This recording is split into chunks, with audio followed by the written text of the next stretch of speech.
Big boss ഇപ്പൊ power ടീംകാർക്ക് Muttom പണിയാണ് കൊടുത്തത്. പവർ ടീമുകാരപ്പൊ ഇവരുടെ പവർ പരീക്ഷിക്കാൻ വേണ്ടി ഓരോ ഡോറുകൾ, മെയിൻ ഡോർ ഓപ്പൺ ചെയ്യുക, ക്ലോസ് ചെയ്യുക, അല്ലെങ്കിൽ പവർ റൂം ഓപ്പൺ ചെയ്യുക, ക്ലോസ് ചെയ്യുക, ഇങ്ങനെ ഓരോന്നൊക്കെ പരീക്ഷിച്ചുകൊണ്ടിരുന്നു. അപ്പൊ ബിഗ് ബോസ് എന്ത് ചെയ്തു വെച്ചാൽ സിബിനും ശരണ്യും ജർമ്മനിയൊക്കെ ഉള്ളിലുള്ളപ്പോൾ ബിഗ് ബോസ് എന്തോന്ന് വെച്ചാൽ ഈ ഡോർ അങ്ങ് ക്ലോസ് ചെയ്തു. അത് കഴിഞ്ഞിട്ട് ഇവർക്ക് മനസ്സിലായി ഇവർ പെട്ടുന്ന്. എന്നിട്ട് ഇവർ കുറെ പ്രാവശ്യം ബിഗ് ബോസ് തുറക്കാനൊക്കെ പറയും. ഇവർ ഓരോരുത്തരായിട്ട് ചെന്ന് പറയുന്നുണ്ട് മിസ്യൂസ് ചെയ്യില്ല ഇനി പവർ എന്നൊക്കെ ഉള്ള രീതിയിൽ എല്ലാവരും കൂടെ ഒക്കെ ചെന്ന് പറയുന്നുണ്ട്. എന്നിട്ട് ഒന്നും ബിഗ് ബോസ് തുറക്കുന്നില്ല. അത് കഴിഞ്ഞിട്ട് ജിൻഡോ പറയുന്നത് ഞാനൊന്നും പറഞ്ഞു വെക്കാന്ന് പറയുമ്പോൾ ഇവർ ഒരേ പവർ റൂമുകാരാണ്, നിങ്ങൾ പറഞ്ഞിട്ട് കാര്യമുണ്ടോ തോന്നുന്നില്ല, അന്ന് ഋഷീൻ സിബിനൊക്കെ പറയും. അതായിട്ട് ജിൻഡോയും കൂടെ വന്ന് പറയുമ്പോൾ പവർ റൂം തുറക്കും.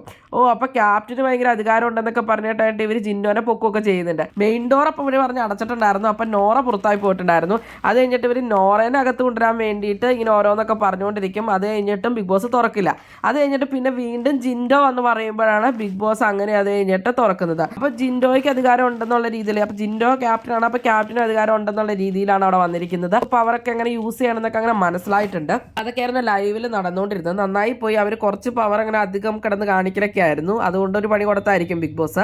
ഇതിൽ നിന്നൊക്കെ മാറിയാണ് നമ്മുടെ ഡെൻ റൂമാരൊക്കെ ഇരിക്കുന്നത്. മറ്റുള്ളവരൊക്കെ പുറത്തൊക്കെ ഉണ്ടെങ്കിലും ഡെൻ റൂമിനോട് കയറി ഇരിക്കുകയാണ്. അർജുനും ശ്രീതുവും അപ്സരയും ഗബ്രിയും ജാസ്മിനും ഒക്കെയാണ് അവിടെ ഉള്ളത്. അവരെല്ലാത്തിൽ നിന്നും മാറിയിരിക്കുവാണ്. അപ്പൊ ബിഗ് ബോസ് ഇതുവരെ ചാലഞ്ചിങ് ടാസ്കും കാര്യങ്ങളൊന്നും കൊടുത്തിട്ടില്ല.